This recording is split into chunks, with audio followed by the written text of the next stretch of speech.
Brad McNish from Sapalo, and I wanted to give you some insight into what goes into the growing and manufacturing of BarleyLife. A lot of what happens to make that product nutrient dense and an incredibly excellent product has to take place at the farm level. Here in northern Alberta, which is just north of Edmonton in Canada, what we decided is that we had to start with a farm that had been in production for some time. And the interesting thing about growing products is you must work within an entire cycle of nature.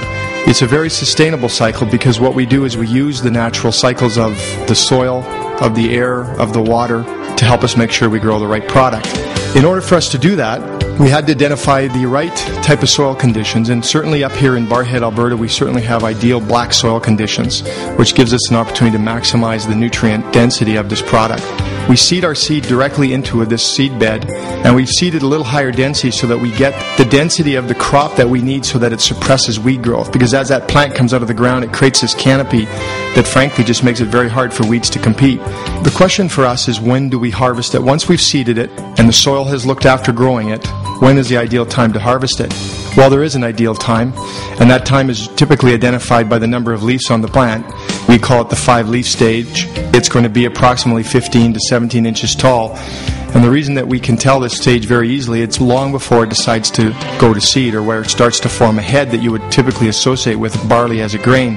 When we harvest it at the right time, then we've maximized the nutrient density, because at that point this plant is still very busy storing nutrients to protect itself from any of the elements, whether it be drought or too much rain or too much sun or whatever the conditions may be, and it protects itself by maximizing the amount of nutrition in its leaves. When it arrives in the plant, the product is washed, because as you appreciate, this plant has been sitting out there in the field for the last 30 days, and well, frankly, there's some things that perhaps we just want to make sure we wash from the product. And the product enters a big press. The press stage is probably the most critical stage, because it is literally where we separate the juice from the plant. Because in essence, it's the juice that we're after, and that's what the pressing stage gives us. And you'll often notice that when you're standing near the press, when this juice is coming out, this dark green juice just literally oozes from the sides of the press as the press squeezes from the plant the valuable nutrients that we're looking for. So from the time that it has left the field until the time that it is in the juice form and quickly chilled to approximately 3 degrees Celsius, you're probably looking at about 30 minutes, which isn't really a very long period of time. Now, I said there's a lot of juice in barley. Like if you just look at it, if you take a pound of barley or a kilogram of barley, about 3/4 of that weight is juice, and most of that weight is water. So what has to happen is we have to remove the water to begin to concentrate the product.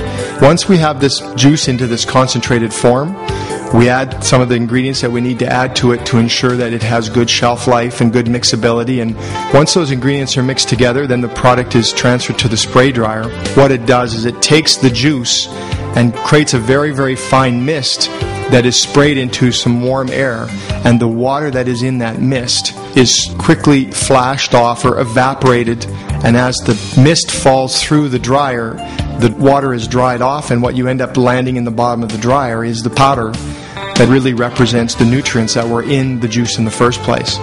Once the powder is dry, it is conveyed through a conveying system to a bagging area where the product is bagged into large brown bags. And those nutrients in the dry form are the green powder that you've come to know as BarleyLife. During this entire process, we pay very careful attention to taking the samples of the product throughout the various processes. We take samples of the juice, we take samples of the powder. As a matter of fact, when we're producing the powder from the spray dryer, a sample is collected every 60 minutes to ensure that we are meeting the parameters that are set out in the quality that we're looking for in this product. What are those parameters?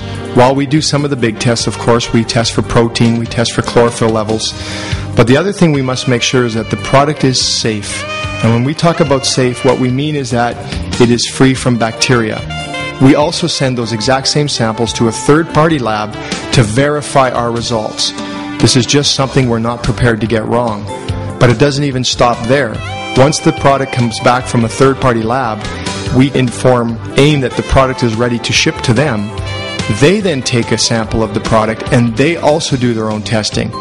Once AIM verifies that those results are consistent and well within the limits, then the product is ready to be sent to packaging. Presently, the packaging occurs in Vancouver, British Columbia, and that company there that packages it, they also do their own testing. 4 tests to ensure that this product is meeting the rigorous quality standards that we've set. And I'm very happy to report that we meet those quality standards each and every time. Well, that's the process. I hope you have a better understanding of what goes into producing the best barley powder in the world. BarleyLife. Enjoy.